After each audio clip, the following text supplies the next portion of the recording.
Hi, it's Michelle with Prepare a Room, a path to peace and healing for those hurt by abortion. And this is the second reading from chapter 3, which begins with the section called The Irrational Hulk. Do you ever feel like you're two people? One minute you're under control and life is going along normally. Then the next minute you're triggered by some little incident and you transform into someone you don't recognize. Your feelings explode all out of proportion to the circumstance, and you transform into the irrational Hulk, a giant green monster intent on destruction. You tromp all over the tiny people of the village, flip over their cars, uproot trees, and throw them across the landscape. And when it's all over, you barely remember, and you don't understand what happened. Who in the world is this other person? Sometimes the strength of your feelings frightens you. You are overcome with shame or seemingly inappropriate grief or burning resentment. Maybe you're hypersensitive and assume that others around you are disrespecting you. Or perhaps you are paralyzed by an inability to make decisions, by self-pity, self-doubt, or self-blame. One day you're okay, and the next you can hardly find the motivation to get out of bed. Or maybe you are fine during the day, but at night, the nightmares come. Sometimes, when we bury our feelings and don't face things, we end up as the irrational Hulk. Likewise, our everyday challenges expand and compound into a giant irrational hulking green pile of problems. One way that we feed the irrational Hulk is by indulging self-destructive behaviors. For example, if you're emotionally triggered by seeing a pregnant mom pushing a child in a stroller, you might find yourself so uncomfortable that you harm yourself in some way.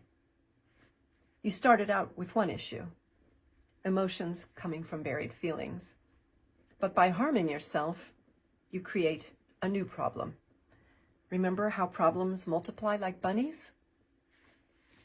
In the last chapter, we discussed that the chess players have to show up for their own match, or else they forfeit the game. I suggested that you in turn need to show up for your own challenge. One way of not showing up for your healing process is by turning to self-destructive behaviors. Self-destructive behaviors will hinder you from finding peace and healing from abortion. Those behaviors keep us from honestly facing deeper wounds. You can't reach the buried stuff until you remove the ugly green mess that's piled up on top of it. Self-destructive behaviors may include overeating, promiscuousness, raging, lying, irresponsibility, alcohol or drug use, cutting, or being drawn to hurtful relationships. Unprocessed wounds can cause you to act out. Your abortion may be at the root of these wounds, or it may be part of a larger complex of wounds. And the next heading is the ultimate self-destructive behavior. Abortion introduces a spirit of death into our lives. That spirit of death casts a shadow over all we do and can sometimes cause us to have thoughts of suicide.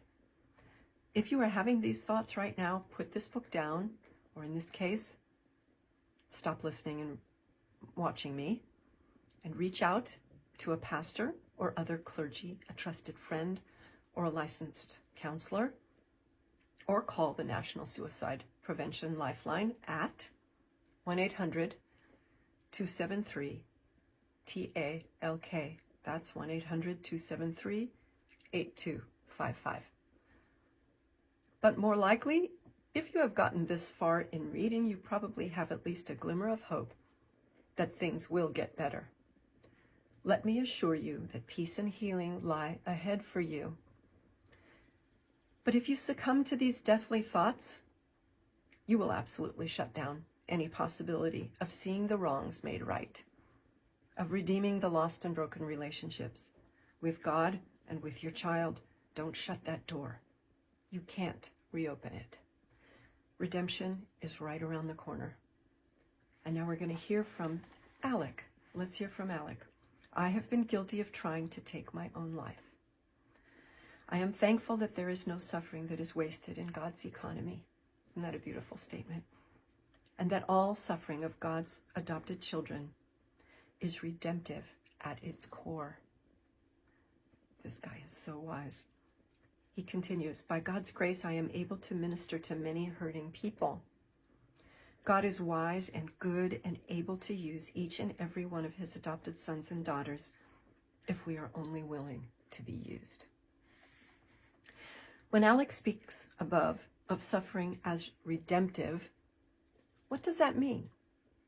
Redemption means that a devalued thing that was bound for the flames of the garbage heap is snatched from the fire and given new life.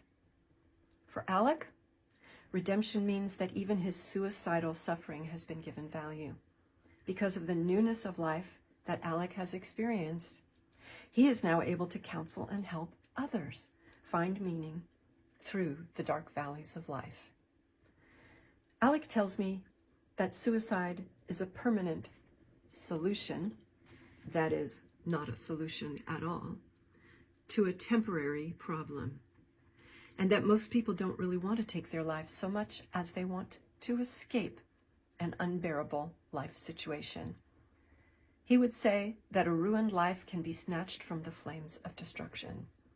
You have a reason to carry on and make the effort to see how something deadly, ugly, and twisted can be redeemed and transformed into something life-giving, beautiful, and joyful.